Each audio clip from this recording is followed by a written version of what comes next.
Assalamualaikum warahmatullahi wabarakatuh. Waalaikumsalam. Waalaikumsalam warahmatullahi wabarakatuh.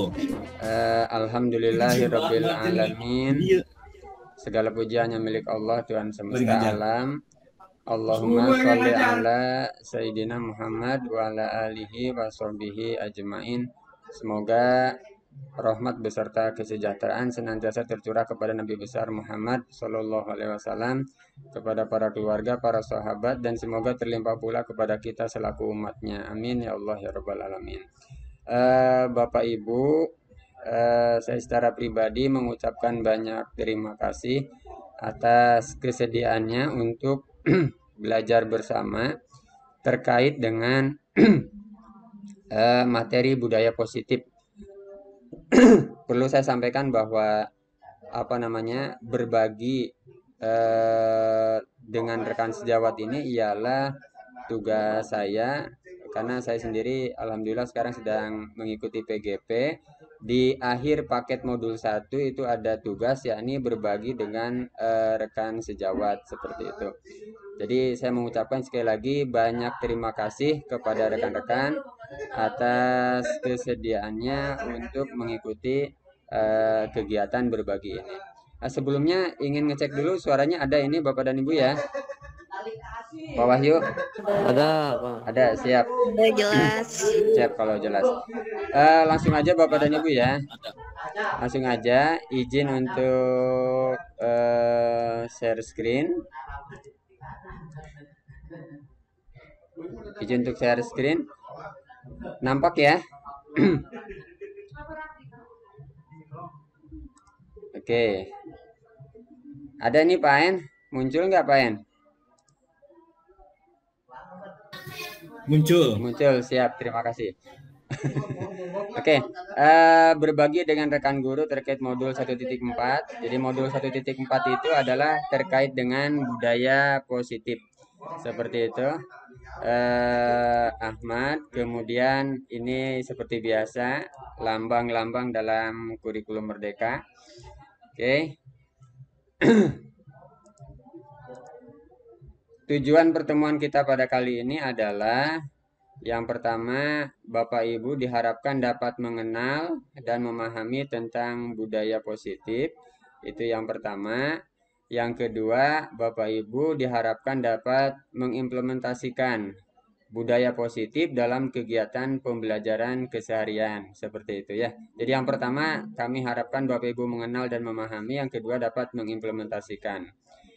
Kemudian kegiatan kita pada kali ini, yang pertama Bapak Ibu akan menyimak pemaparan. Yang kedua, Bapak Ibu akan banyak menonton video langsung dari ahlinya, seperti itu ya. Yang ketiga, nanti kita ada diskusi dan tanya jawab, seperti itu. Jadi ini tujuan dan rencana kegiatan kita pada kali ini, Bapak Ibu. Kemudian, nah, materi budaya positif itu sangat banyak sekali Bapak Ibu. Saya sampaikan aja, yang pertama ada teori kontrol, yang kedua ada disiplin, yang ketiga ada nilai kebajikan universal, yang keempat ada teori motivasi, yang kelima ada hukuman, konsekuensi, dan restitusi. Jadi ini mungkin istilah yang baru kita dengar ya, konsekuensi dan restitusi. Kemudian yang keenam itu ada keyakinan kelas, yang ketujuh ada kebutuhan dasar, dan yang kedelapan ada segitiga restitusi. Jadi dari sekian banyak materi, insya Allah nanti mungkin sebagian akan saya paparkan, sebagian nanti Bapak Ibu akan menyimak langsung dari para ahlinya supaya lebih jelas, seperti itu. Oke, yang pertama kita berdoa terlebih dahulu Bapak Ibu. Mari kita awali kegiatan sharing pada pagi hari ini dengan membaca basmalah. Bismillahirrahmanirrahim. Oke. Bismillahirrahmanirrahim. Yang kedua, ini langsung ice breaking terlebih dahulu nih Bapak dan Ibu. Ini langsung ice breaking. Untuk ice breakingnya seperti ini aja ya. Nanti ini untuk memfokuskan kita ya. Nanti saya akan menyebutkan Bapak Ibu nanti menyebutkan makanan atau buah-buahan atau nama hewan, ngambil dari huruf kata yang terakhir. Contoh misalkan saya bilang jeruk, Nama jeruk misalkan, nanti berarti saya Pamuksin, berarti Pamuksin silakan cari nama hewan, binatang atau buah-buahan yang huruf awalnya K, berarti kan jeruk K berarti ya. Kambing misalkan. Nanti Pamuksin nunjuk Bu kirain nama Nenden. ikan, Pak. Nanti Pak Muksin nunjuk Bu Nenden misalkan G gajah misalkan. Makan jeruk Oke gitu. ya. Siap ya. Ini untuk memfokuskan kita dulu nih. Saya dulu ya. Jadi nama makanan, buah-buahan atau nama hewan. Saya dulu ya. Apel. Bu Happy. Lalat. Lalat. Silakan Bu Happy tunjuk yang lain. Ke siapa Bu Happy? Alpukat, Bu Nenden, Bu Nenden.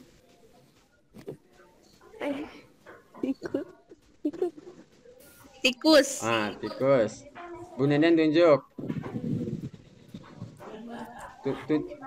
melon, Melon. buntin, Buntin. Langsung aja tikus berarti buntin apa buntin?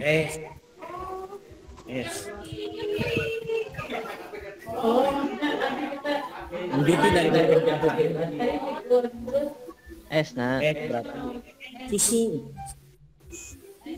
semangka, Oh, semangka. A berarti. Ayam. Oke ya. Bujija apa bujija? Martabak. Siap. Oke ya, sudah cukup ya Bapak dan Ibu ya. Untuk ice breakingnya.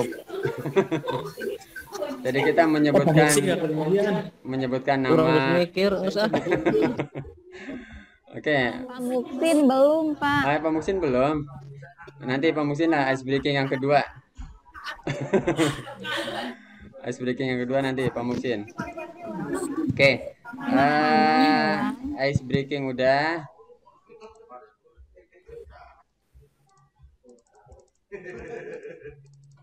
Nanti mohon izin ini agak banyak juga. Oke, berdoa ice breakingnya sudah. Kita lanjut ya Bapak Ibu ya. Oke. Ini nampak ya Bapak Ibu ya. Ada ya. Oke. Nah, pertama kita ke teori kontrol dulu Bapak dan Ibu. Jadi di sini ada Dr. William Glasser.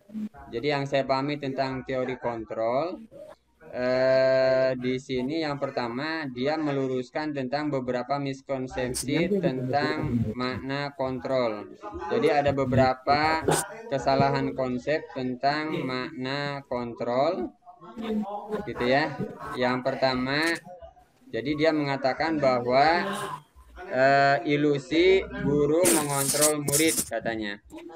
Jadi guru ketika bisa mengontrol murid itu hanya sebuah ilusi seperti itu. Jadi pada dasarnya kita tidak dapat memaksa murid untuk berbuat sesuatu jika murid tersebut memilih untuk tidak melakukannya. Jadi itu hanya sebuah ilusi ketika guru mengontrol murid.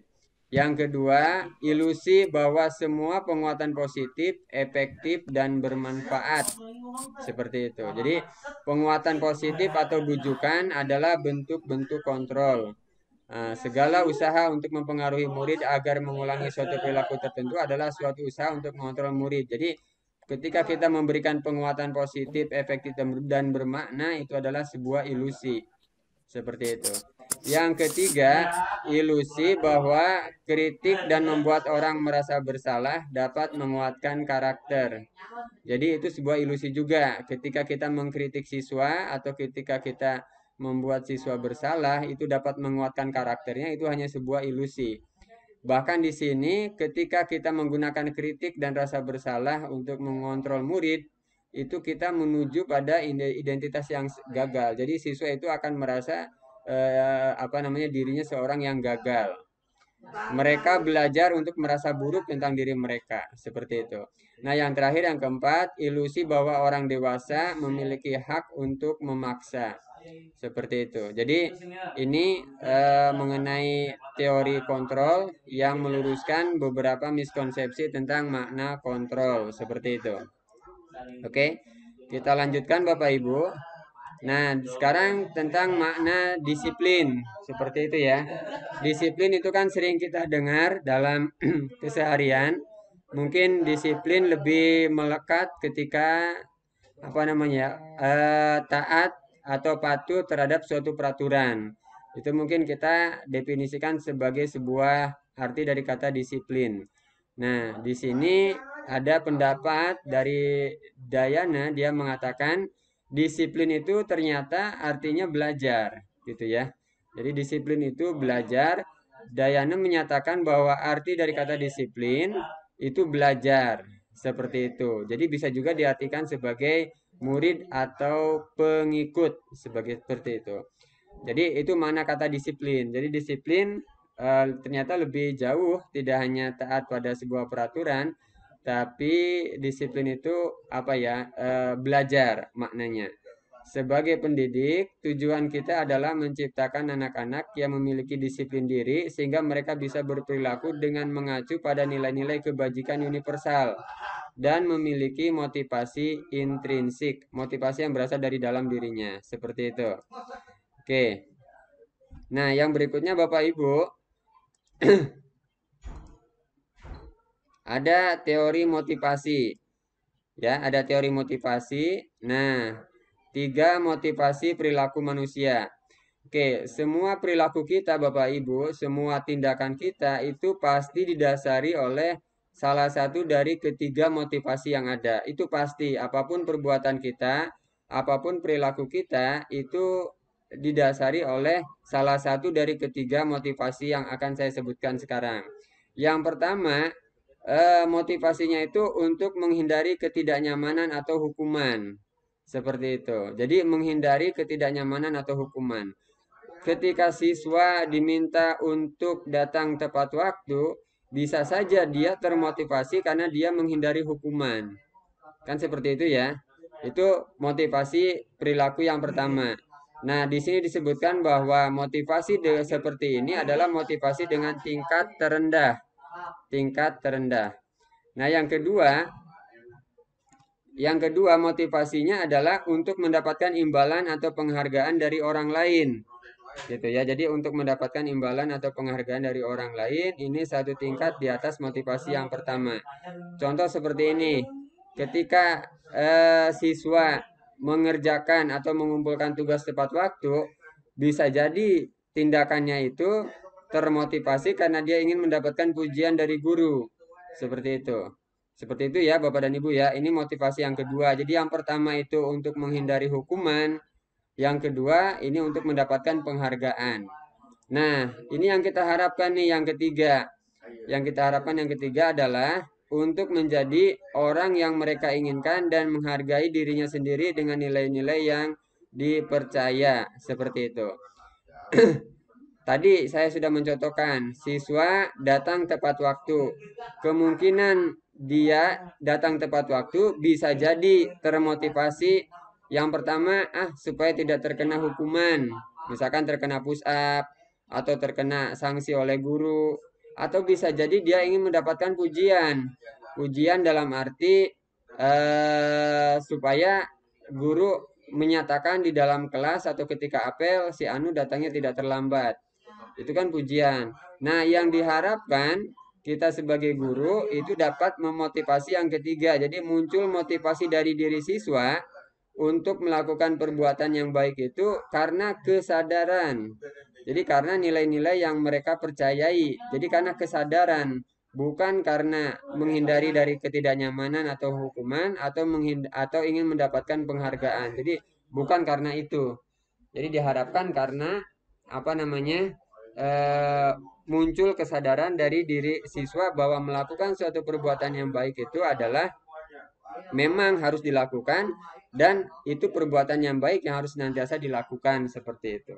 Ini mungkin Bapak Ibu ya, motivasi perilaku manusia.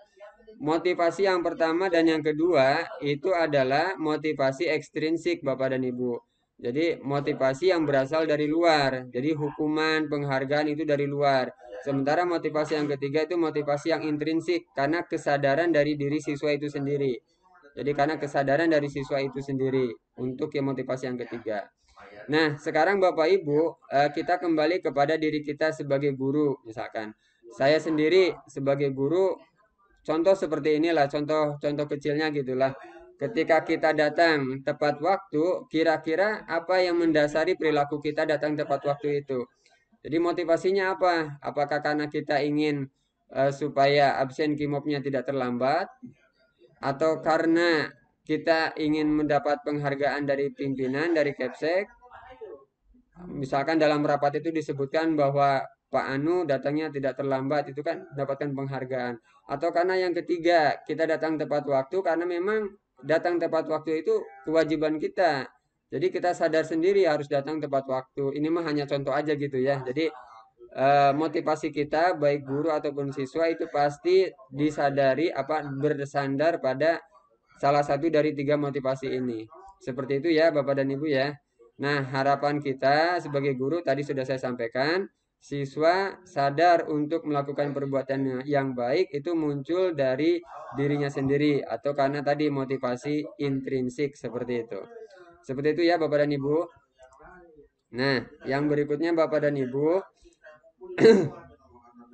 Nah, ini ada hukuman, konsekuensi, dan restitusi. Coba cek sound dulu, nggak ada suaranya. Suaranya kedengaran kayak ini Pak En? Pak En? Ada ya? Kedengaran banget, Pak. Oh, Clear. siap. Jelas. Oh, jelas, siap ya. Nah, sekarang ada hukuman, konsekuensi, dan restitusi. Seperti itu ya. Kalau hukuman sering kita dengar gitu ya Bapak dan Ibu ya. Hukuman itu sering kita dengar. Siswa dihukum misalkan di push up. Atau disuruh lari mengelilingi lapangan. Atau disuruh misalkan mengerjakan sesuatu. Itu kan identiknya dengan hukuman. Ketika anak melanggar suatu perbuatan, ya pasti kan kita beri hukuman. Nah, di sini dalam PGP itu dikenalkan istilah baru yaitu ada konsekuensi. Ada konsekuensi gitu ya. Nah, nanti bisa dilihat perbedaannya. Nah, yang diharapkan dari kita sebagai guru, kita melakukan restitusi. Konsekuensi itu sudah lebih bagus dari hukuman. Tapi ada yang lebih bagus lagi Bapak Ibu, yakni restitusi. Nah, ini istilah baru, saya juga baru mendengar istilahnya. Ini memang sangat sangat ajib gitu ya, sangat luar biasa. Bisa kita praktekkan juga di anak-anak kita di rumah gitu ya. Saya sendiri selama ini terus terang aja sedih juga karena saya mendidik anak di rumah gitu ya. Terkadang menggunakan hukuman gitu ya. Bukan konsekuensi atau bukan restitusi. Nah, apa perbedaannya nanti kita akan simak gitu ya perbedaannya. Nah, hukuman memberikan hukuman kepada siswa atau kepada anak ini akan menjadikan anak menjadi identitas yang gagal. Seperti itu ya. Nah, sementara konsekuensi dan restitusi ini akan menjadikan anak menjadi identitas yang sukses. Seperti itu Bapak dan Ibu. Nanti kita lihat. Ini bisa dipersingkat aja. Ini masih lanjutannya. Ini perbedaannya masih banyak. Kalau dibaca mungkin tidak maksimal. Nah, kita lihat aja di sini. Jadi hukuman itu bersifat tidak terencana atau tiba-tiba. Seperti itu Bapak Ibu. Jadi hukuman itu sifatnya tiba-tiba. Anak atau murid tidak tahu apa yang akan terjadi dan tidak dilibatkan dalam proses pengambilan keputusannya. Kemudian hukuman bersifat satu arah, yakni dari guru yang memberikan kepada murid yang menerima. Hukuman tanpa melalui suatu kesepakatan atau pengarahan dari pihak guru baik sebelum ataupun sesudahnya. Jadi ini yang namanya hukuman. Saya sendiri di rumah tadi sudah saya sampaikan sering memberikan hukuman. Misalkan ketika anak datang terlambat, misalkan saya menjadwalkan anak datang 5:30 harus sudah mandi, ternyata anak belum mandi, saya akan langsung memberikan hukuman kepada anak, misalkan langsung memukulnya. Nah, itu namanya hukuman. Jadi yang sifatnya tidak terencana atau tiba-tiba. kemudian satu arah seperti itu ya. Jadi guru yang memberikan, siswa yang menerima seperti itu. Tidak ada kesepakatan. Ini hukuman Bapak Ibu namanya. Seperti itu. Nah, yang berikutnya apa itu konsekuensi? Konsekuensi ini sama seperti apa namanya perbuatan disiplin, hanya dia sudah terencana atau sudah disepakati. Jadi terencana kalau konsekuensi itu terencana, kemudian sudah disepakati, kemudian sudah dibahas dan disetujui oleh murid dan guru. Jadi namanya konsekuensi itu sudah terencana, sudah disepakati, disetujui oleh murid dan guru, bahkan orang tua sudah mengetahui. Umumnya bentuk konsekuensi dibuat oleh pihak guru dan murid sudah mengetahui sebelumnya yang dia akan terima bila dia melakukan sebuah pelanggaran. Jadi bila mana di rumah misalkan kita sudah membuat kesepakatan dengan anak kita. Nah, bila kamu jam setengah 6 belum mandi sore, maka ayah akan memukul kaki kamu misalkan. Kemudian anak belum mandi nih setengah 6, kita mukul anak. Nah, perbuatan itu namanya konsekuensi. Karena sudah ada kesepakatan sebelumnya. Tapi kalau sifatnya tiba-tiba anak belum tahu, itu namanya hukuman. Nah, termasuk di kelas juga Bapak Ibu, misalkan di kelas, misalkan kita sudah ada kesepakatan dengan anak. Kalau Bapak sudah masuk di dalam kelas, kemudian kalian masuknya setelah Bapak, atau kalian datang terlambat, maka kalian akan diberi sanksi seperti ini. Nah, itu namanya konsekuensi. Jadi kalau ada kesepakatan sebelumnya, itu namanya konsekuensi. Nah, yang diharapkan itu kita memberikan konsekuensi. Jadi ada kesepakatan terlebih dahulu.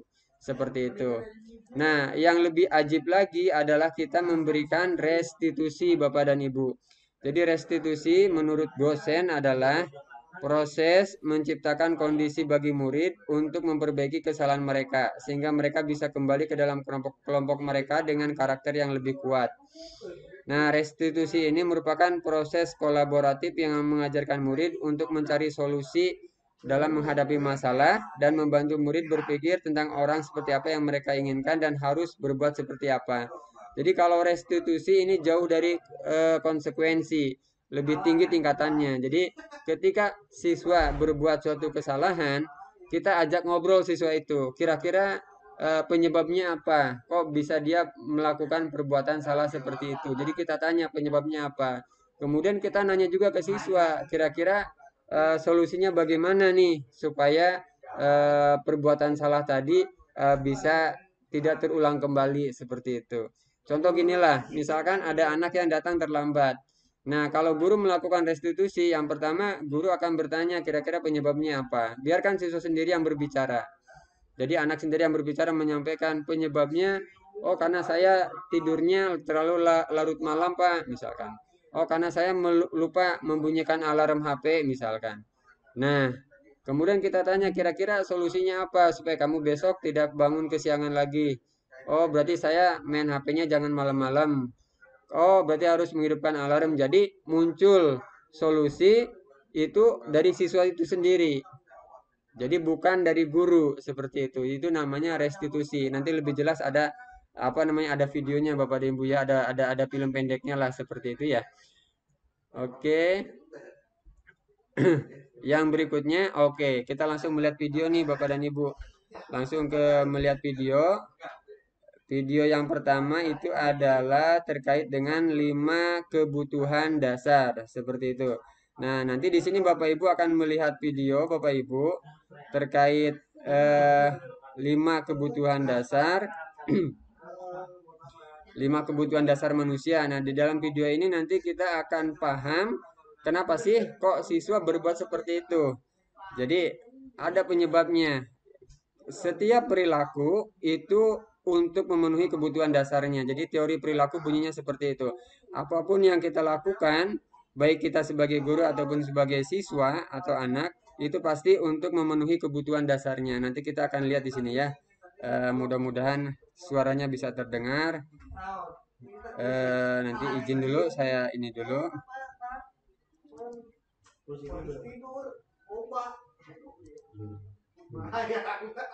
Bentar, karena harus tab berarti ya ini ya Pak En ya, tidak bisa ini jendela.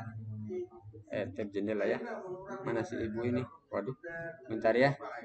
Videonya mana? Caranya videonya dulu. Bentar. Aduh, videonya nggak ada nih. Video. Ada. Oke, siap.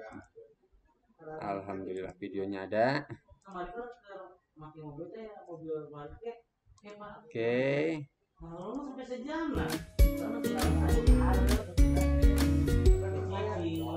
Salam dan bahagia Bentar. Ibu dan Tab. Bapak guru hebat. Suaranya kedengaran nggak Pak En? Dan lingkungan yang aman dan mendukung murid untuk menjadi pribadi Bu Nenden, suaranya ada nggak Bu Nenden? Ada Pak, ada. Ada. Oke ya. Bapak Ibu nanti kita lihat video. Ini 5 kebutuhan dasar manusia, ini sangat asik sekali. Selain ibu gurunya enak dilihat juga nih.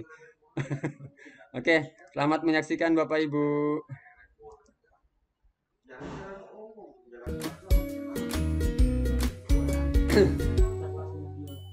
Salam dan bahagia Ibu dan Bapak guru hebat. Untuk membangun budaya sekolah yang positif dengan lingkungan yang aman dan mendukung murid untuk menjadi pribadi yang berdaya, seimbang, dan bahagia, salah satu upaya yang dapat dilakukan oleh guru adalah memahami kebutuhan dasar yang mendasari perilaku murid. Pada video kali ini, kita akan membahas tentang 5 kebutuhan dasar manusia.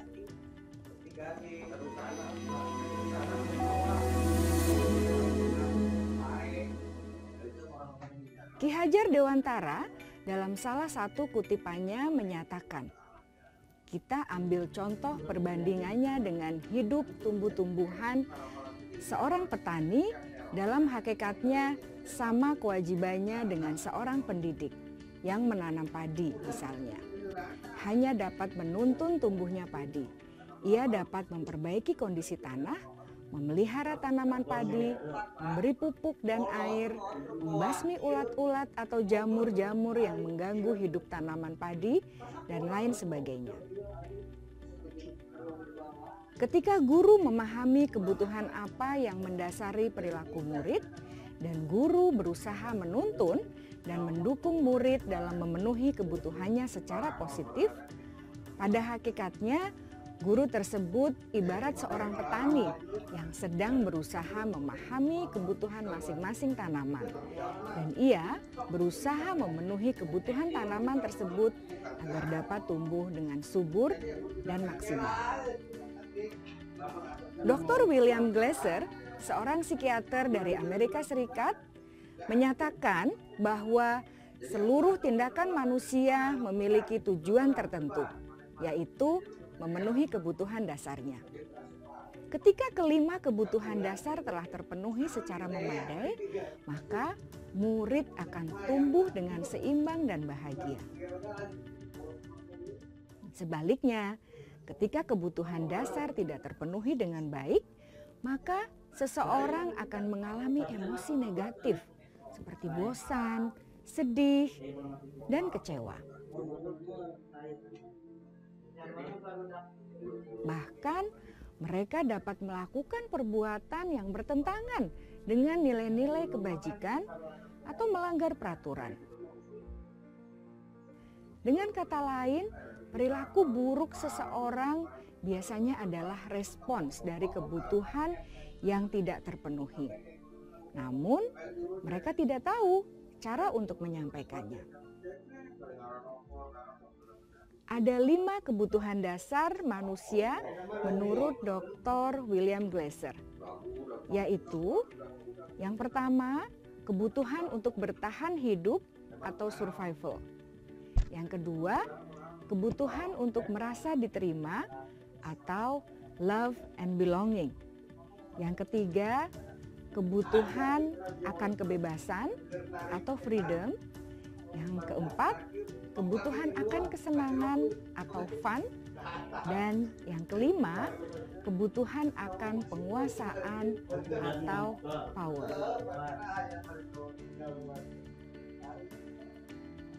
Kebutuhan dasar yang pertama adalah kebutuhan yang bersifat fisiologis untuk bertahan hidup atau survival.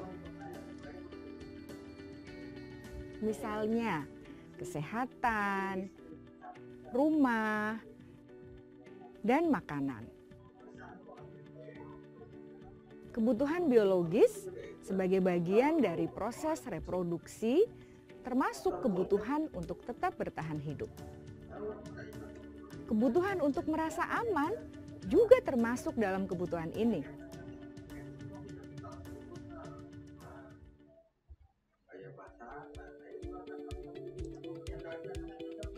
Agar murid dapat belajar dengan baik, kebutuhan mereka akan rasa aman, pangan, sandang, dan papan harus terpenuhi.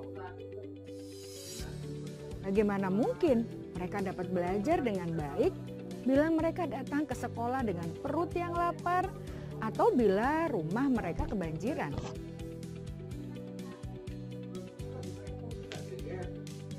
Setelah kita mengetahui kebutuhan pertama yang sebagian besar bersifat fisiologis, mari kita lihat kebutuhan kedua sampai kelima yang semuanya berhubungan dengan psikologis. Mari kita lihat kebutuhan yang kedua, yaitu kebutuhan akan perasaan diterima oleh kelompok atau komunitasnya, atau kebutuhan love and belonging. Kebutuhan ini meliputi keinginan untuk tetap terhubung dengan orang lain seperti teman, keluarga, teman kerja, dan kelompok di mana kita tergabung. Setiap murid ingin menjadi bagian yang berharga dari kelas dan juga sekolah.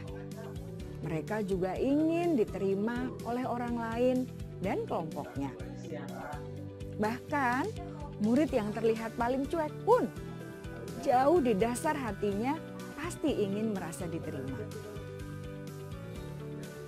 Sebagai guru seharusnya kita dapat menerima murid kita apa adanya, sesuai dengan kodratnya. Karena setiap murid adalah unik. Mereka memiliki kekuatannya masing-masing sehingga guru seharusnya bisa menciptakan kesempatan untuk murid berkolaborasi dan memiliki ikatan emosi satu sama lain.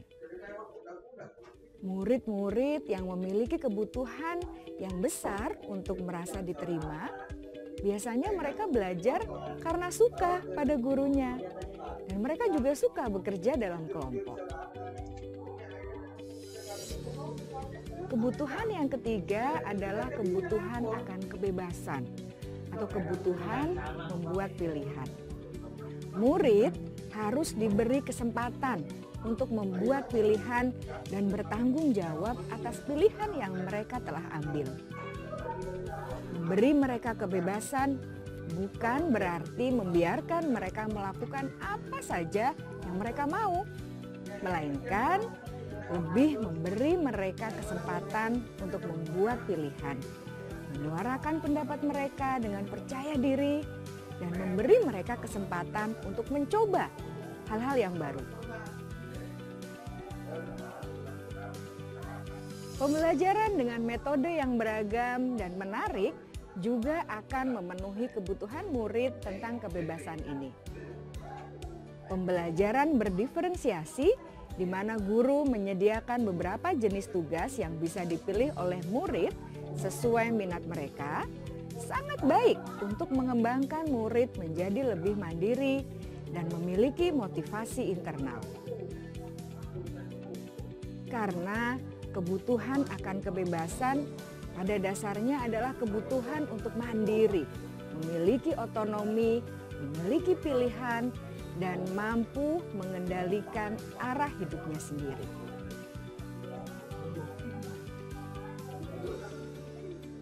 Kebutuhan yang keempat adalah kebutuhan akan kesenangan.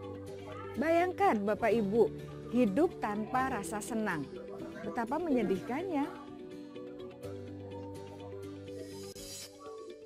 Glasser menghubungkan kebutuhan akan kesenangan dengan belajar. Jangan sepelekan kebutuhan murid untuk merasa senang di kelas. Sebagai guru, jangan ragu-ragu untuk dengan sengaja memasukkan kegiatan yang menyenangkan dalam kelas. Murid-murid dengan kebutuhan dasar kesenangan yang tinggi ingin menikmati apa yang mereka lakukan.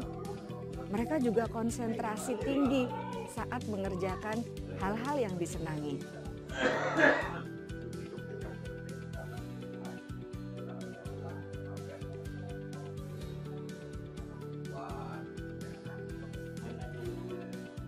Kebutuhan yang kelima adalah kebutuhan akan penguasaan. Setiap murid memiliki kebutuhan untuk merasa kompeten, menjadi terampil, diakui pencapaian dan keterampilannya, didengarkan, bisa membuat dampak dan pengaruh, dan memiliki rasa harga diri. Mereka sebaiknya diberi kesempatan untuk membuat keputusan tentang hal-hal yang penting dalam hidupnya dan tidak merasa dikontrol oleh sistem sekolah. Pada murid yang telah menginjak usia remaja, seringkali mereka merasa tidak memegang kendali atas kehidupannya sendiri, karena guru kerap kali berpengaruh dalam mengambil keputusan. Murid-murid yang memiliki kebutuhan dasar akan penguasaan yang tinggi biasanya selalu ingin menjadi pemimpin. Mereka juga suka mengamati sebelum mencoba hal-hal yang baru. Mereka juga perfeksionis dan merasa kecewa bila melakukan kesalahan.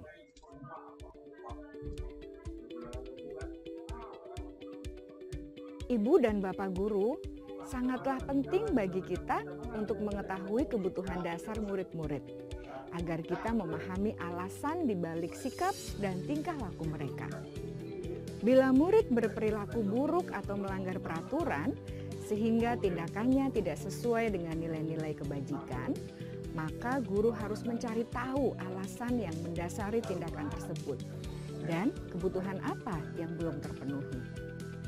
Melalui percakapan dengan guru dalam pendekatan disiplin positif, murid dapat diajak untuk bersikap reflektif dalam mengenali kebutuhan-kebutuhan yang berusaha mereka penuhi dan mendasari tindakan mereka.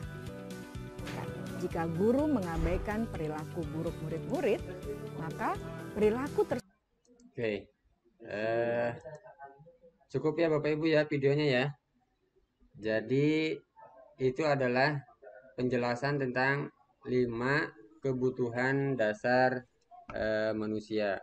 Tadi disampaikan oleh si ibu bahwa ketika murid kita melanggar peraturan, kita harus mengetahui alasannya apa. Kemudian kebutuhan apa yang belum terpenuhi. Seperti itu. Jadi pasti ada dari salah satu atau gabungan dari beberapa kebutuhan yang belum terpenuhi. Nah, saya ulangi sekali lagi, 5 kebutuhan dasar itu yang pertama adalah survival, untuk bertahan hidup gitu ya. Yang kedua itu love and belonging, kebutuhan untuk diterima. Pastilah kita yang P3K yang baru gitu ya, pasti kan kita ingin memenuhi kebutuhan love and belonging ini gitu ya. Contohnya seperti itu. Atau misalkan siswa yang nakal, dia itu ingin diterima di kelasnya atau di sekolahnya. Ya dengan cara tadi dia mencari-cari perhatian dengan cara melanggar peraturan. Seperti itu. Kemudian yang ketiga itu adalah freedom, kebebasan. Seperti itu. Yang keempat itu fun, untuk kesenangan. Dan yang terakhir yang kelima adalah power. Jadi kita ingin merasa kompeten, kita ingin merasa diakui, kita ingin menguasai. Nah, itu tadi kompeten. Jadi apapun tindakan kita itu tadi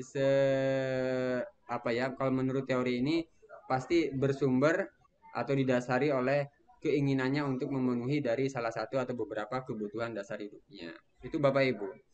Nah, untuk cek coba Bapak Ibu buka videonya, saya ingin melihat wajahnya. Ada ini ya Bapak Ibu ya. Pak Muksin ada ya? Nah, hadir. Alhamdulillah.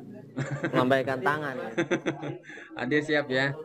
Oke, ini Bapak Ibu ini baru video yang pertama jadi tentang kebutuhan dasar hidup seperti itu. Berapa video ya? Ada 3 video Pak. Nah, yang berikutnya adalah 5 posisi kontrol. Ya, kalau sekarang videonya ada dialog interaktif. Bahaya Pak Lang. Ada 5 posisi kontrol gitu ya. Jadi ini ada dialog interaktif antara siswa yang berbuat salah dengan guru. Nah, kita sebagai guru kira-kira berada pada posisi kontrol yang mana gitu. Umumnya yang mana? Saya sendiri kadang selalu muhasabah gitu, selalu introspeksi diri. Aduh, kita baru berada pada posisi penghukum ternyata gitu ya. Posisi yang paling bawah seperti itu. Oke, Bapak Ibu ya, nanti coba saya ini dulu videonya.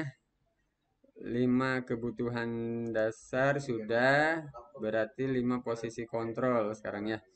5 posisi kontrol. Bentar Bapak Ibu.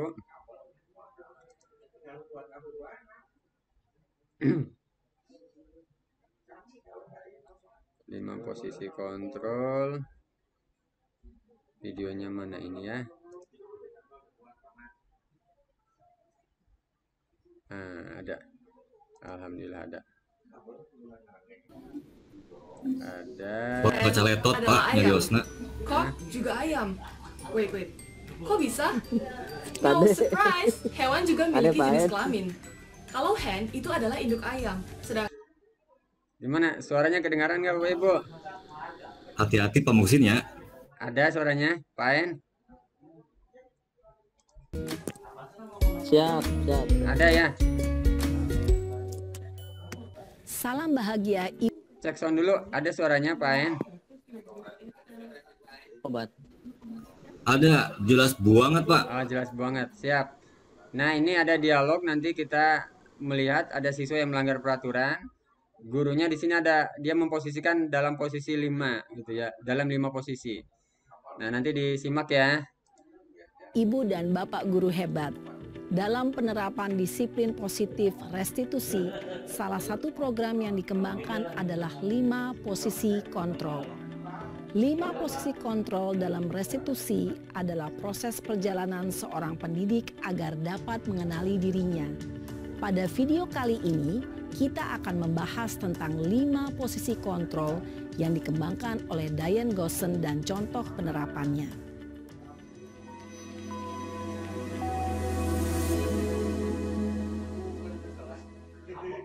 Lima posisi kontrol itu adalah 1. Posisi penghukum. 2. Posisi pembuat merasa bersalah. 3. Posisi teman.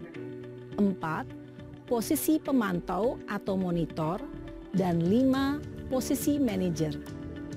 Untuk lebih memahami kelima posisi tersebut, mari kita saksikan kasus Naren yang terlambat hadir 20 menit di sekolah dan melihat bagaimana kelima posisi kontrol dalam menghadapi masalah tersebut.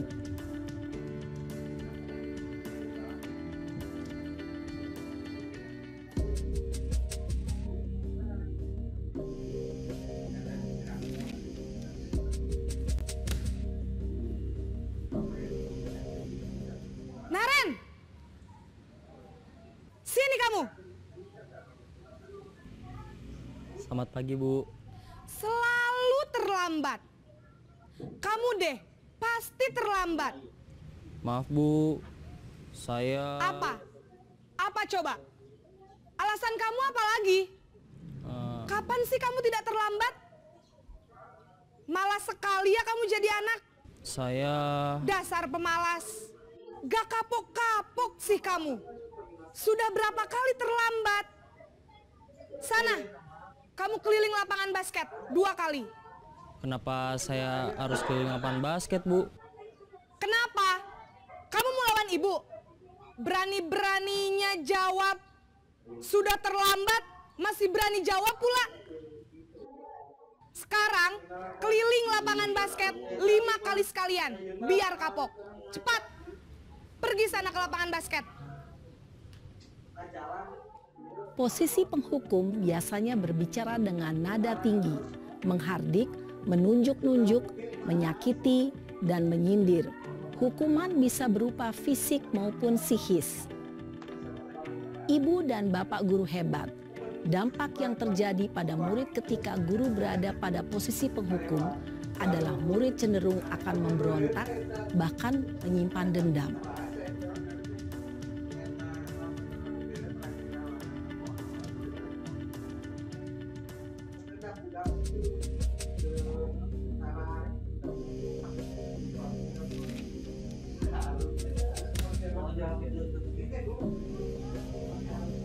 Naren!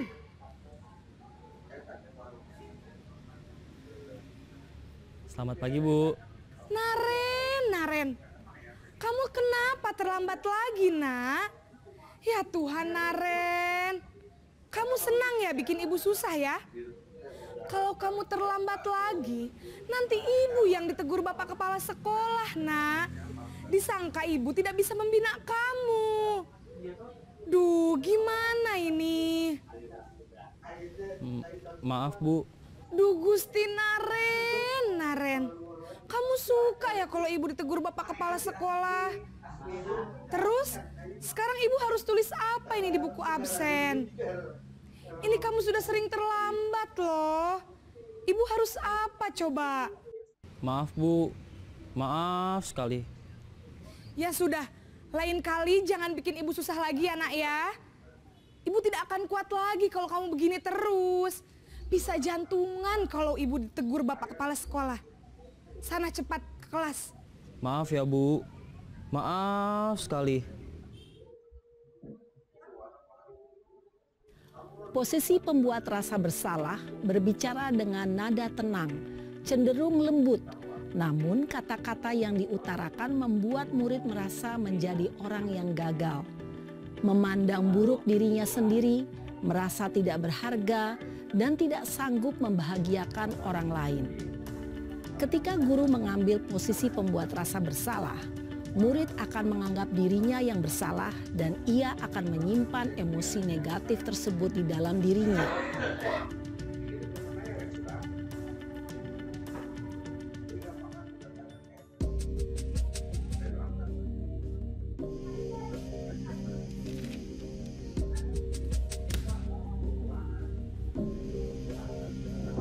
Naren!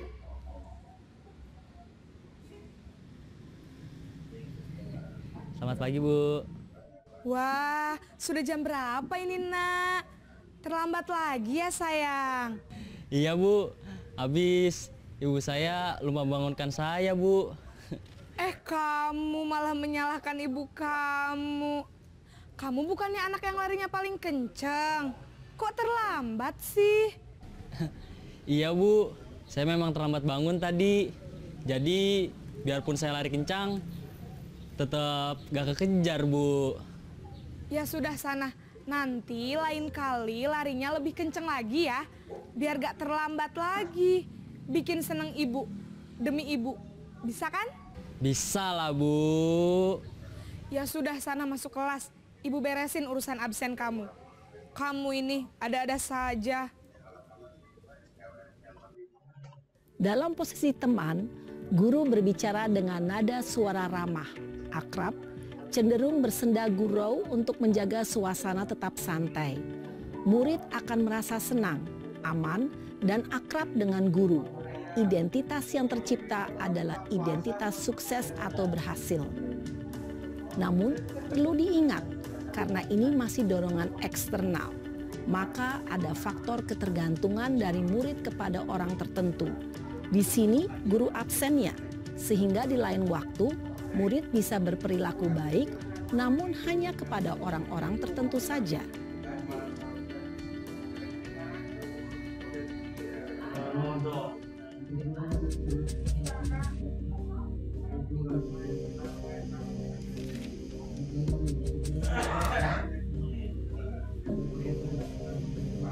Naren!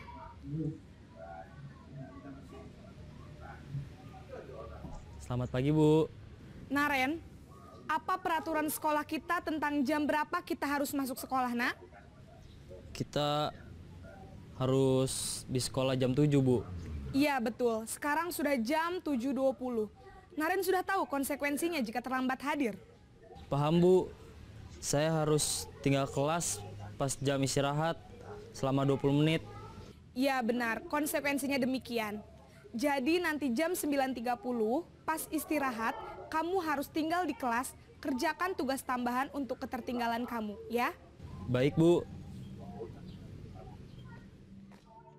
Posisi pemantau mengandalkan penghitungan atau data untuk mengontrol murid. Guru mengarahkan murid berdasarkan peraturan dan konsekuensi.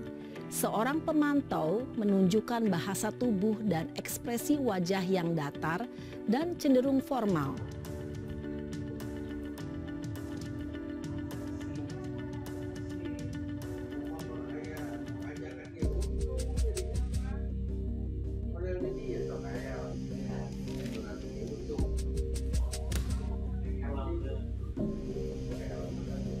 Naren!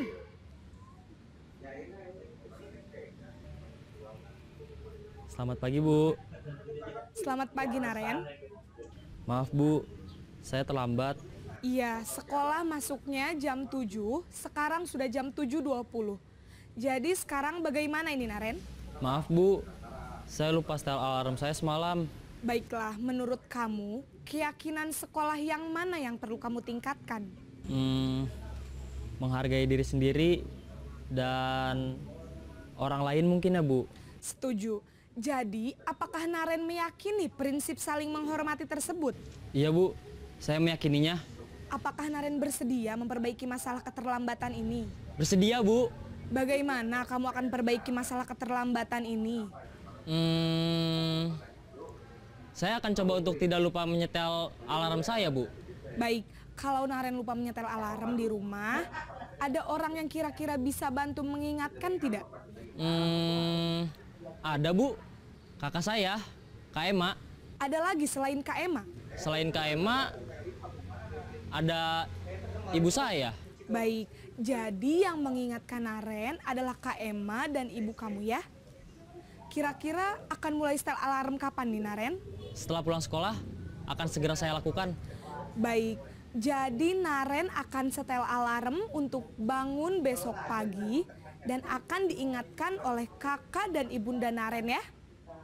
Ada lagi yang mungkin perlu dilakukan, Naren? Agar tidak terlambat bangun lagi. Tidak ada, Bu. Baik, Naren.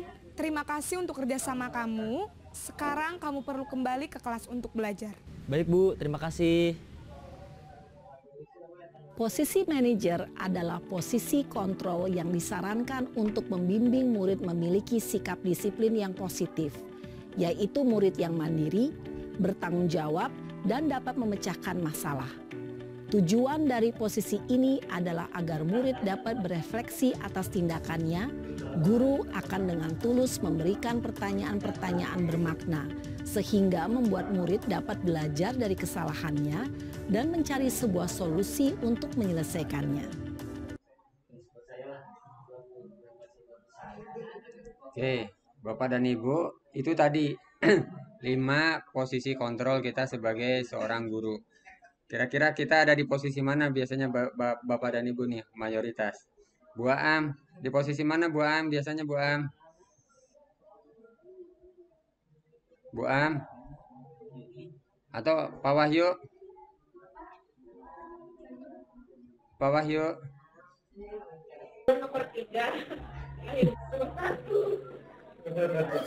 Tergantung tanggal, cina Bu.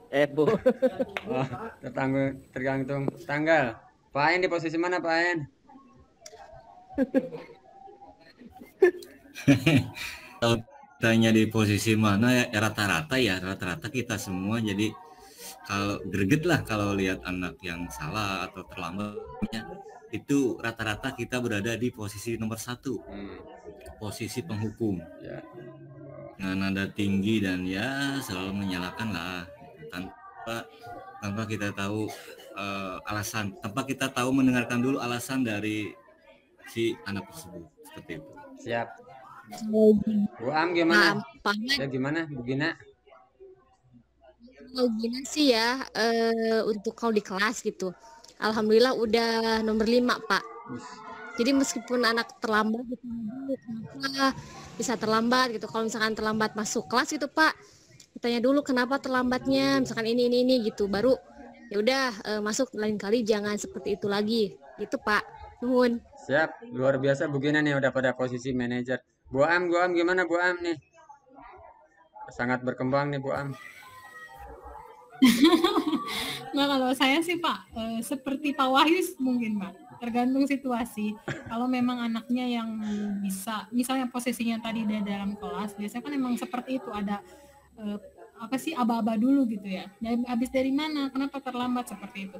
Tapi kalau misalnya untuk situasi tertentu yang memang anak diperhatikan dan dilihat itu tidak bisa di cara seperti itu pasti awalnya nomor 1 Pak, menghukum, ya udah dihukum aja gitu. Berbeda kalau misalnya situasinya tadi di dalam kelas. Kalau di dalam kelas kan anak-anak juga melihat banyak seperti itu, dan otomatis kita sebagai guru juga tidak serta-merta langsung apa-apa enggak. Tapi kalau misalnya posisi memang sudah dilihat dan diperhatikan tidak bisa dengan cara yang tadi baik-baik, ya biasanya langsung nomor 1 Pak. Oke. Terima kasih. Siap, berarti sama ya, tergantung situasi juga ya. Jadi di kelas ataupun di rumah kita kadang ya bisa menilai diri kita sendiri, kita berada pada posisi mana gitu. Saya sendiri kadang muhasabah gitu ya. Di rumah saya lebih banyak posisi menghukum gitu. Itu ternyata tidak baik gitu ya, tidak baik. Dan ya alhamdulillah karena sudah mengetahui, berusaha sedikit demi sedikit untuk mengubah. Ya paling tidak teman, pemantau, bahkan lebih jauh seperti Bu Kina jadi posisi sebagai seorang manajer. Kalau manajer kan dia alasannya kenapa, kira-kira solusinya bagaimana, itu kan luar biasa. Nah, pada posisi manajer, Bapak dan Ibu, nanti yang bisa kita lakukan adalah kita menerapkan segitiga restitusi, Bapak Ibu. Jadi segitiga restitusi itu kita ada 3 langkah restitusi gitu ya. Nah, videonya agak panjang, khawatir Bapak Ibu jenuh. Nanti saya langsung dengan contoh aja ya. Kebetulan kemarin saya sudah membuat video dengan anak-anak. Jadi ada anak yang berbuat salah, lalu saya menerapkan praktek restitusi gitu kepada anak tersebut. Nah, langkah restitusi itu ada 3 Bapak Ibu. Yang pertama menstabilkan identitas. Yang pertama itu menstabilkan identitas. Anak kalau berbuat salah, jangan langsung kita salahkan Bapak Ibu. Kalau anak langsung kita salahkan, berarti kita membuat anak berada pada posisi identitas yang gagal. Jadi biarkan aja dulu, jangan langsung kamu salah nak, itu tidak benar, itu tidak baik. Jadi biarkan aja dulu, kita ajak ngobrol. Itu pertama menstabilkan identitas. Yang kedua, validasi tindakan yang salah. Validasi tindakan yang salah. Ya seperti kita bicara, tidak ada manusia yang sempurna nak, semua orang pasti berbuat salah. Bapak juga pernah berbuat salah. Jadi kita memvalidasi tindakan yang salah. Karena dalam pendidikan guru penggerak, di sana dikatakan bahwa perbuatan salah itu adalah bagian dari proses pembelajaran. Jadi perbuatan salah anak itu bagian dari proses pembelajaran. Kenapa? Karena anak memang belum tahu bahwa itu salah sebelumnya. Lain halnya kalau diulang-ulang, yaitu memang anaknya saja gitu ya. Nah, yang terakhir yang ketiga adalah menanyakan keyakinan. Seperti itu. Nah, supaya lebih ini, nanti kita lihat praktek restitusi yang sudah saya lakukannya Bapak Ibu ya.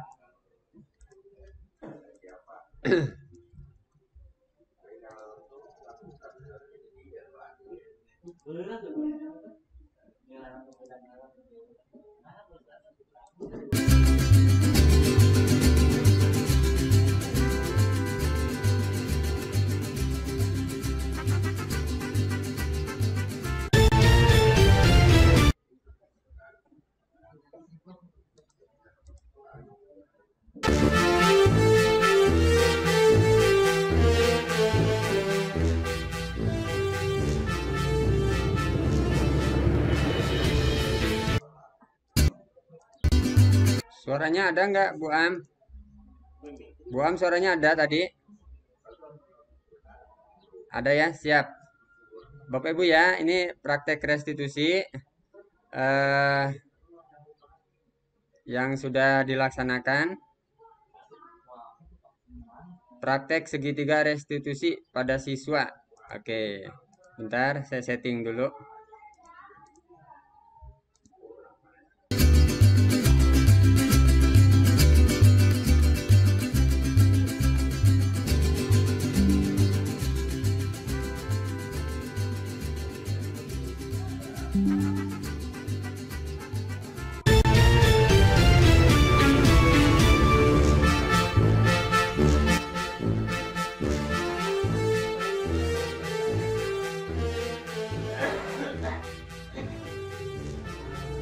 Oke, jadi pada kasus yang pertama, jadi Alia itu mengunggah konten di Facebook gitu ya, dan status WA dia menantang temannya untuk berkelahi, namanya Lisna.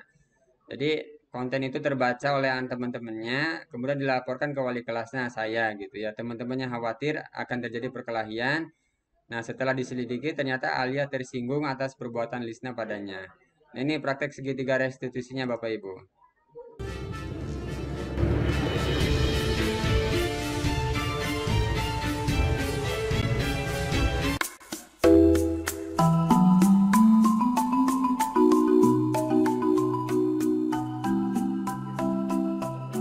Alia, lama tak jumpa. Apa kabarnya? Sehat?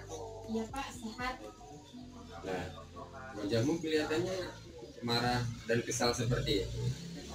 Iya Pak, bagaimana tidak marah coba Pak, kesel tau Pak. Oh, itu dia. Bapak ngajak kamu ngobrol di sini. Boleh enggak Bapak tahu alasannya kira-kira kenapa? Ini Pak, waktu kemarin berangkat sekolah, Alia kan naik motor. Coba Pak, si Lisna malah nyelip aku. Tidak hanya itu Pak, dia sengaja mengeraskan bunyi motornya coba Pak, kayak yang nantangin gitu. Oh, Padahal kan aku sebelumnya tidak ada masalah dengan si Lisna. oh, setelah kejadian itu apa yang kamu lakukan? Ya aku ngajakin Lisna berkelahi aja Pak, biar dia tahu aku juga punya harga diri. Aku buat status di WA dan di Facebook Pak. Aku tantang dia, kali aja dia baca.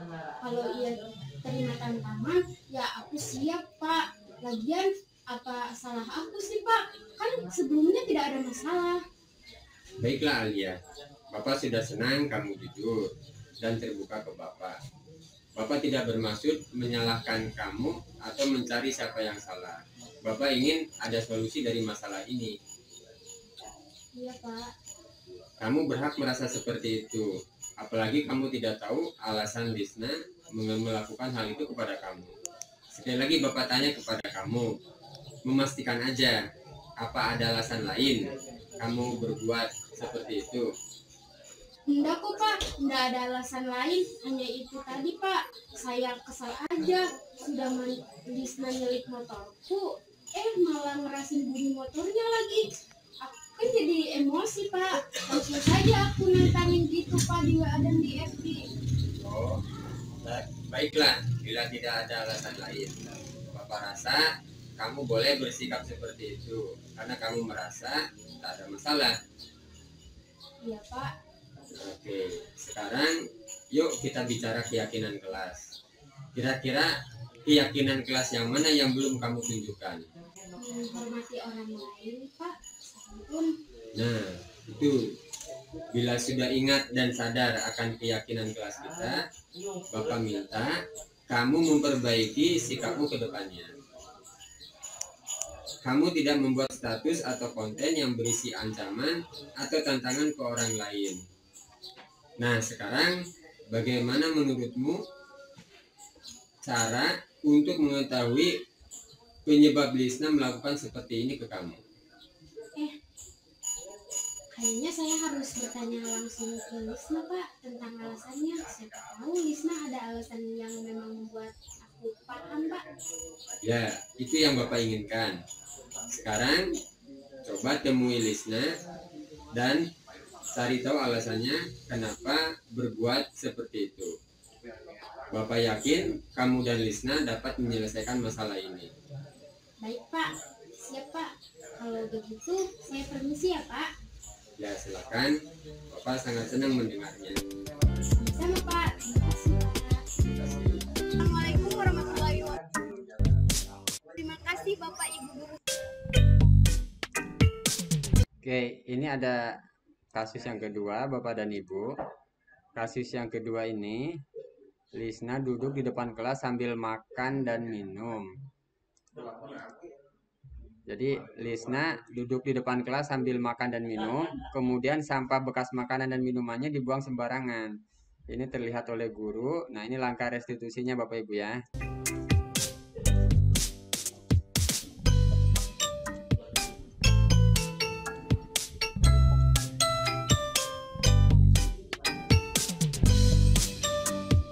Lis, apa kabarnya sekarang? 2 hari yang lalu kita ketemu di kelas bukan? Sehat Pak. Ya, terakhir kita belajar tentang permutasi apa di kelas? Ya, kita belajar tentang permutasi. Nah, sekarang Bapak panggil kamu, kira-kira ada apa? Itu dia Pak. Saya dari tadi memikirkan kenapa Bapak manggil saya. Oh, mungkin karena kemarin sore saya terlihat oleh Bapak buang sampah sembarangan ya Pak? Ya, itu benar. Bapak ingin mengobrol tentang hal itu. Kira-kira penyebab Lisnya buang sampah sembarangan itu apa? Sebenarnya waktu buang sampah itu Lis sudah sadar Pak. Refleks, Lis langsung saja buang sampah plastik dan botolnya. Mungkin saking enaknya menikmati makanan Pak. Kira-kira Lis lihat nggak di depan Lis itu ada apa? Iya sih Pak, di depan Lis ada tempat sampah. Lis juga lihat, hanya mungkin saking refleksnya sehingga dibuang begitu saja, tidak ke tempat sampah. Lisna, membuang sampah sembarangan itu hal yang wajar, tidak apa-apa. Kan tidak ada tidak ada manusia yang sempurna. Bapak juga pernah melakukannya. Iya Pak. Coba Bapak tanya sekali lagi ke Lis. Kira-kira alasan Lis berbuat seperti kemarin itu apa? Ada nggak alasan lain? Ya itu tadi Pak, Lis refleks, tidak sadar Pak. Padahal di depannya ada tempat sampah Pak. Kedepannya Lis akan berusaha untuk membuang sampah pada tempatnya Pak. Oke, Bapak senang mendengarnya. Siap ya untuk membuktikan ucapanmu tadi? Siap Pak. Oke, sampah yang kemarin kamu buang sudah diamankan atau sudah dibersihkan oleh si Abah? Iya Pak, terus kedepannya berupaya membuang sampah pada tempatnya, tidak hanya di sekolah, di rumah, dan dimanapun Lis berada. Sip.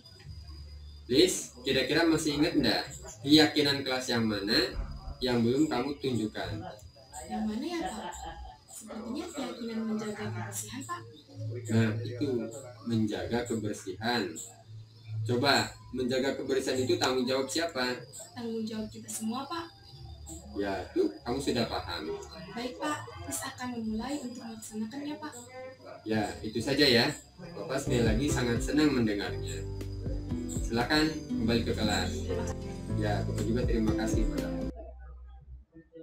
Oke, Bapak Ibu itu tadi praktek segitiga restitusi. Jadi kalau kita berada pada posisi manajer, kita ya melaksanakan tadi praktek segitiga restitusi. Yang pertama kita menstabilkan identitas, kita mendengar apa alasan dan seterusnya. Kemudian kita memvalidasi tindakan yang salah. Ya kita bilang bahwa melakukan perbuatan salah itu ya hal yang wajar, namanya manusia tidak ada yang sempurna. Jadi supaya siswa tidak merasa tersalahkan. Seperti itu.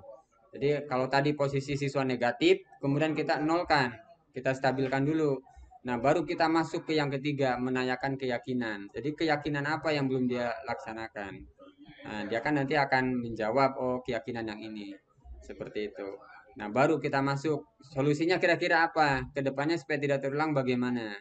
Nah, itu mungkin Bapak dan Ibu. Sekali lagi, ya saya sendiri berupaya untuk mempraktekannya di rumah gitu Bapak dan Ibu ya. Kepada anak sendiri gitu. Supaya, ya terus terang aja lah saya sendiri di rumah. Ya Allah, ketika anak yang pertama banyak selalu menghukum gitu ya. Anak yang kedua, ketiga jangan sampai jadi korban ini. Itu Bu Am tuh anak Bu Am kan baru anak pertama nih Bu, harus bener-bener Bu. Saya ingat ucapan Pak Haji Warso gitu ya. Pak Aen, mana Pak Aen? Jadi ini mah ingat nih Pak Muksin. Jadi Pak Haji Warso memang pernah bilang ke saya, Pak Ahmad itu hati-hati ngedidik anak yang kedua dan yang ketiga. Jangan sama seperti anak yang pertama. Waduh, Pak memangnya kenapa? Karena anak yang pertama belum punya pengalaman. Anak yang kedua ketiga kan ada pengalaman. Saya baru sadarnya kemarin. Oh, berarti ini yang dimaksud oleh Pak Haji Warso kayaknya. Jadi anak yang pertama karena belum ada pengalaman sehingga hukum aja. Seperti itu mungkin ya teman-teman ya. Iya Pak Haji Warso. Ada Pak. Jadi aduh luar biasa. Jadi memang inilah manfaatnya saya ikut, Bapak Ibu juga ya. Alhamdulillah nanti pada ikut juga ya supaya banyak apa ya wawasan pengetahuan yang baru. Itu mungkin Bapak dan Ibu untuk materi yang bisa saya sharingkan. Sebenarnya banyak hanya karena Bapak Ibu juga ada kegiatan yang lain. Nah, sebelum diakhiri Ada pertanyaan nggak Bapak dan Ibu? Ada pertanyaan, mangga. Ini sharing aja Bapak Ibu ya. Mangga, ada yang bertanya?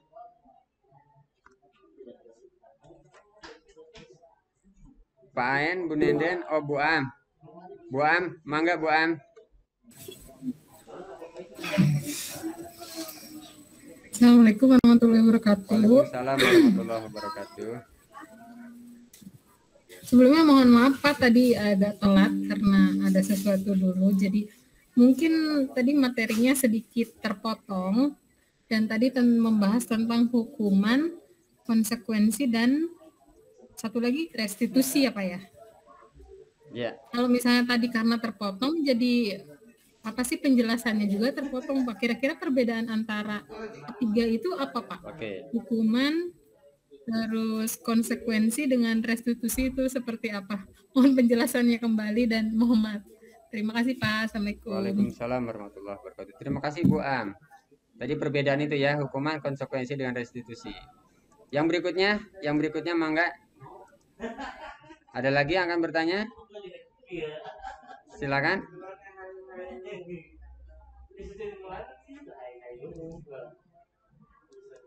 Pak En atau yang lainnya bertanya?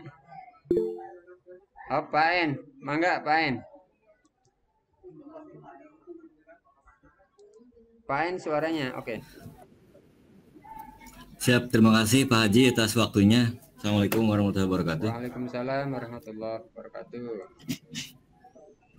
Sebelum ke pertanyaan, tadi saya simak dari video yang terakhir Pak ya, yang segitiga restitusi itu perasaan yang jadi bapak gurunya kenal deh. Dan juga pernah lihat YouTube-nya kalau nggak salah di channel apa ya, saya lupa lagi, tapi pernah mampir lah di beranda gitu. Siap. Terima kasih Pak En. Itu si bapak gurunya sudah sangat viral banget, itu sudah terkenal Pak. Waduh. Hebat. Mantap nih. Dan sudah disubrek juga Pak. Ah, belum nambah subreknya loh. Tapi saya sudah subrek Pak. Baik, langsung saja ke pertanyaan Pak ya. Tapi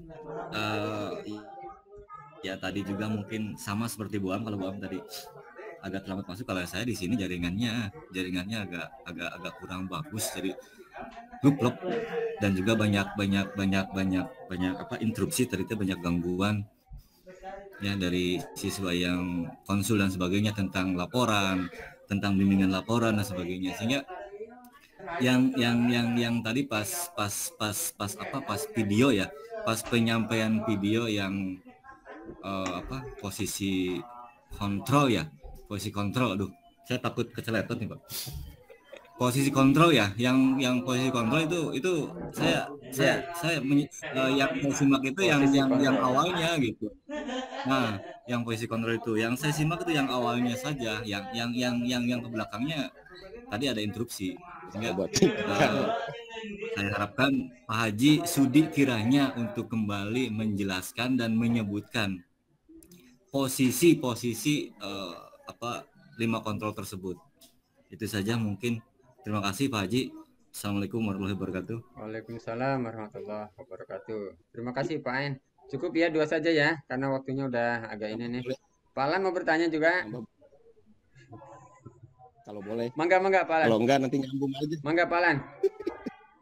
Oke Pak Haji, terima kasih. Assalamualaikum warahmatullahi wabarakatuh. Waalaikumsalam warahmatullahi wabarakatuh. Mangga Pak. Ujung enjing kasadayana. Siap. Boham damang. Iya, Pak Haji dari penjelasan salah. Pak En masak salah iwai, salah nyebut tadi kade kontrol lah. Pak Haji penjelasannya sangat mantep lah. Ini juga satu ini ya, penambahan wawasan bagi kita, banyak hal-hal yang baru. Saya menggarisbawahi tentang motivasi Pak Haji. Tadi motivasi itu kan dibagi 3 ya, ada 2 ekstrinsik dan intrinsik. Yang ekstrinsik itu mungkin menghindari hukuman, tujuannya mendapatkan pujian. Nah, kalau kita hubungkan dengan kenyataan di lapangan Pak Haji, di siswa ya, Pak Wiman ngerakin Siswa itu hemat ini mohon diluruskan kalau memang salah ya Pak Haji. Faktor intrinsik itu hemat saya Pak Haji itu bisa keluar kalau memang adanya faktor pendukungnya, yaitu ekstrinsik, menghindari hukuman, mendapatkan pujian gitu ya. Itu keluar, anak itu akhirnya kesadarannya dalam diri manusia itu muncul itu karena diawali oleh faktor ekstrinsiknya, menghindari hukuman, mendapatkan pujian gitu ya Pak. Seperti tadi saya di kelas, saya selalu ngomong kalau mengajar pagi itu saya selalu tanya siapa yang tidak sholat subuh begitu. Nah, anak itu memang banyak yang tidak sholat subuh. Nah, ke depan minggu depan yang tidak sholat subuh itu tidak boleh ikut pelajaran saya, misalkan gitu ya. Nah, jadi mereka itu motivasi kesadaran dalam diri manusianya, dalam diri sendirinya itu keluar ketika memang ada faktor ekstrinsik. Takut hukuman lah, takut itu mungkin lama-lama dia akan sadar sendiri gitu Pak. Akan sadar sendiri setelah kita dimotivasi. Setelah kita motivasi begitu. Itu mohon untuk penjelasan dari Pak Haji, hal seperti itu bagus tidak begitu Pak? Tadi kalau melihat dari videonya juga kan lumayan bagus gitu ya Pak ya. Nah, itu kenyataan di lapangan seperti itu. Jadi anak harus diarahkan dulu. Jadi yang diarahkan itu kan salah satu itu faktor luar, faktor ekstrinsik, sehingga menjadikan atau menyebabkan faktor kesadaran dalam dirinya itu ada gitu, atau terbuka. Begitu mungkin Pak Haji. Sementara Pak Haji itu hal-hal seperti itu memang kejadian di lapangan. Mohon penjelasannya, atau kalau memang hal itu tidak pas mohon untuk dikoreksi. Terima kasih. Saya minta Pak Haji. Assalamualaikum warahmatullahi wabarakatuh. Waalaikumsalam warahmatullahi wabarakatuh. Terima kasih banyak Pak Lan atas pertanyaannya. Oke, yang pertama yang Bu Am ya. Terima kasih Bu Am atas pertanyaannya, perbedaan antara hukuman, konsekuensi dan restitusi. Kalau yang saya ketahui tadi hukuman itu sifatnya tiba-tiba satu arah dari guru kepada siswa. Kemudian siswa tidak tahu apa yang ia akan dapatkan kalau ia melanggar peraturan. Itu jadi hukuman. Sementara kalau konsekuensi itu sudah ada kesepakatan. Sudah ada kesepakatan antara siswa dengan guru, kalau melanggar suatu peraturan maka akibatnya akan seperti ini. Itu konsekuensi. Kemudian ini sudah disepakati, kemudian juga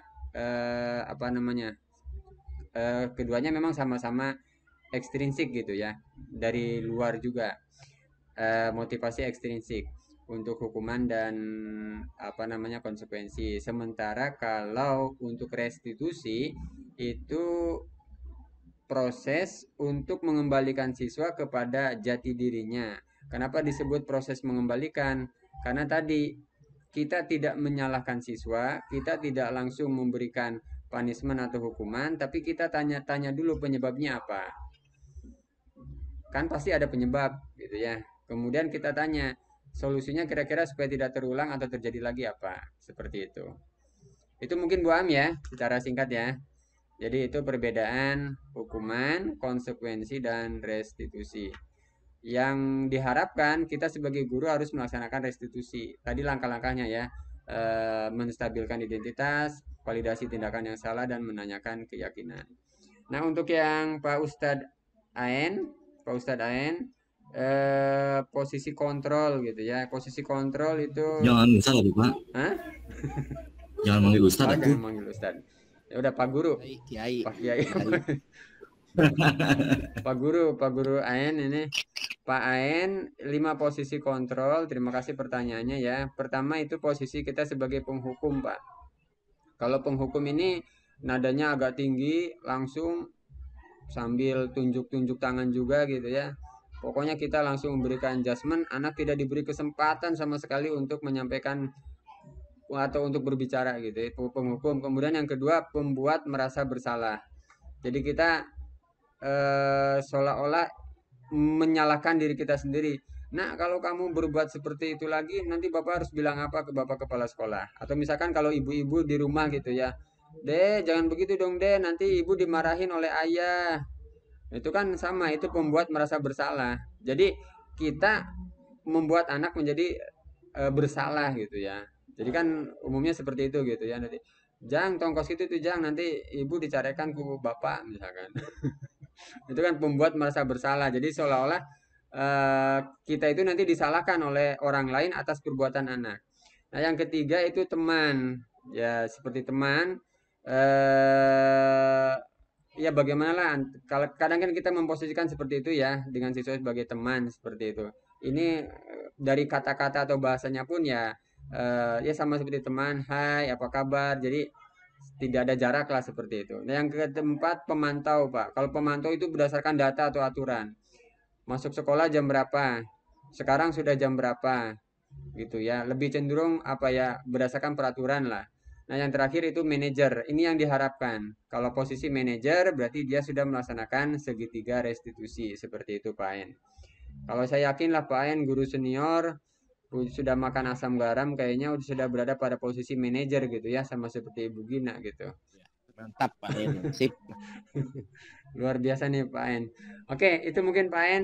Yang terakhir dari Pak Lan, pertanyaan sangat luar biasa. Kalau tidak saya salah tangkap ini mungkin Pak Lan ya. Motivasi intrinsik akan muncul apabila sebelumnya diawali dengan motivasi ekstrinsik. Gitu bukan Pak Lan? Iya. Seperti itu ya. Jadi motivasi intrinsik, motivasi yang datang dari dalam, ini yang kita harapkan muncul dari diri siswa, itu akan muncul setelah muncul motivasi ekstrinsik. Saya sebenarnya sependapat dengan pendapat Pak Lan ini, gitu ya. Sependapat saya. Karena gimana pun ketika kita dulu waktu kecil gitu ya belajar sholat, kita sadar melaksanakan sholat termotivasi dari dalam sehingga sebelumnya kita dipaksa oleh orang tua gitu kan, atau oleh guru ngaji. Kalau tidak sholat kita dipukul gitu kan, itu kan berarti ekstrinsik tuh. Berarti kan kita sholat menghindari hukuman atau mendapatkan pujian. Nah, saya sebenarnya sependapat dengan Pak Lan. Hanya dalam PGP ini itu disalahkan Pak Lan gitu ya. Maksudnya gini, dikoreksi gitu. Yep. Jadi dikoreksi. Gimana caranya kita sebagai seorang pendidik atau sebagai seorang tua itu memunculkan motivasi intrinsik pada diri siswa. Nah, contoh gini, pada saat itu ada apa namanya elaborasi pemahaman dengan instruktur gitu ya. Ada yang bertanya, Pak, berarti kalau guru dilarang memberikan pujian, atau kita sebagai orang tua lah, ketika anak kita berhasil puasa Ramadan full selama sebulan gitu ya, kemudian kita memberikan hadiah kepada anak kita sepeda baru misalkan atau baju baru, apakah itu salah? Nah, instruktur langsung menyalahkan, itu tidak boleh Bapak Ibu. Nanti anak akan termotivasi untuk melaksanakan puasa Ramadan full itu karena ada iming-iming hadiah. Itu tidak boleh. Karena ada hal lain yang mendasari perilakunya. Seperti itu. Lantas harus bagaimana dong Bu, supaya anak itu muncul kesadaran? Ya sudah, anak disuruh puasa aja. Karena ketika anak puasa, itu sebenarnya anak sudah melakukan kebajikannya itu sendiri. Jadi hadiahnya itu ya anak melakukan puasa.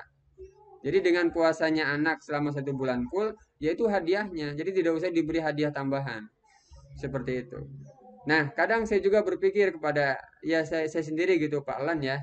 Kadang kan kita selalu ngupahan ke siswa gitu ya. Misalkan kita nyuruh anak beli bakso misalkan, bakso ikan. Uang kita 10.000 gitu ya. Nah, kemudian kan ada kembalian, kita berikan ke anak gitu ya. Nah, ternyata itu disalahkan Pak Lan, tidak boleh. Bukan karena kita koret gitu ya. Ya. Jadi nanti anak sudah ada ingatan, kalau kita ngikutin apa beli belanja si bapak itu pasti kembaliannya buat kita gitu. Nah, itu ternyata merusak juga. Itu kejadian di anak saya Pak Lan. Anak saya kan di SD selalu disuruh. Ada satu guru kembaliannya diberikan ke anak saya, tapi guru yang lain kembaliannya tidak diberikan gitu. Jadi bahan perbandingan gitu ya. Aduh. Makanya udah mending dititah ke guru lain gitu ya. Nah, sampai merek pulangan. Saya sendiri sependapat dengan Pak Lan, terus terang aja. Motivasi intrinsik itu akan muncul apabila kita, ya tadi, pertama tentu harus dipaksa, anak harus menghindari hukuman atau mendapatkan pujian, pasti muncul kesadarannya. yaitu mas sambil berjalan aja pelan ya, karena saya sendiri tidak bisa langsung merubah total. Hanya secara teori, guru itu harus bisa memunculkan motivasi intrinsik dari dalam diri siswa untuk belajar. Caranya bagaimana? Dengan cara membuat lingkungan belajar yang kondusif dan menyediakan sumber-sumber belajar yang semestinya. Jadi ketika seorang guru menyediakan lingkungan belajar yang kondusif, kemudian sumber belajarnya pun ada, sehingga ketika anak mau belajar apa ada, ya sudah, anak berarti kan termotivasi dengan sendirinya. Kadang anak tidak mau belajar itu karena sumber belajarnya nggak ada, lingkungan belajarnya tidak mendukung, seperti itu. Itu mungkin Pak Lan, terima kasih banyak atas pertanyaannya. Bapak dan Ibu yang lain ada lagi yang mau ditanyakan nggak? Cukup ya? Ya, semangat Pak. Sukses. Mantap. Oke, Ibu Ajija ada pertanyaan? Cukup ya? Cukup. Oke, cukup. Terima kasih banyak Ibu dan Bapak sekalian. Sekali lagi mohon maaf atas mengganggu waktunya ini. Tadinya mau siang hari, karena siang hari ada kegiatan sehingga pagi hari ini. Yang pasti Bapak Ibu nanti kalau ada kesempatan untuk mengikuti PGP, daftar lagi ya Pak Lan ya. Karena luar biasa nih. Siap, Pak. Ilmunya benar, saya di kuliah tidak dapat ilmu ini. Ngajar sekian tahun juga baru dapat sekarang gitu, jadi malu sekali ini saya tuh. Jadi luar biasa pengetahuan dan pengalamannya. Itu aja teman-teman. Transfer kapan-kapan Pak. Pak Ain gimana Pak Ain? Videonya tadi juga bagus tadi. Pak Ain gimana? Tadi Kang Lan bisik-bisik. Siap. Katanya materinya kan bagus, di-share Pak katanya Pak. Oh iya. Siap. Iya. Materinya akan saya share. Lebih banyak video gitu ya. Nanti videonya bisa dilihat oleh Bapak Ibu. Luar biasa lah. Paling tidak menyadarkan kita bahwa oh harus seperti ini, harus seperti ini. Ya, mengubah sedikit demi sedikit. Itu aja, terima kasih teman-teman ya. Kita foto dulu ya. Kita foto ya. Kameranya mohon dihidupkan dulu Bapak Ibu, kita foto dulu. Pak Ibu, kameranya hidupkan. Dipoto. Nah, foto dulu ya. Foto. Nek dibawa ke Jogja. Nah, siap. Print screen, oke.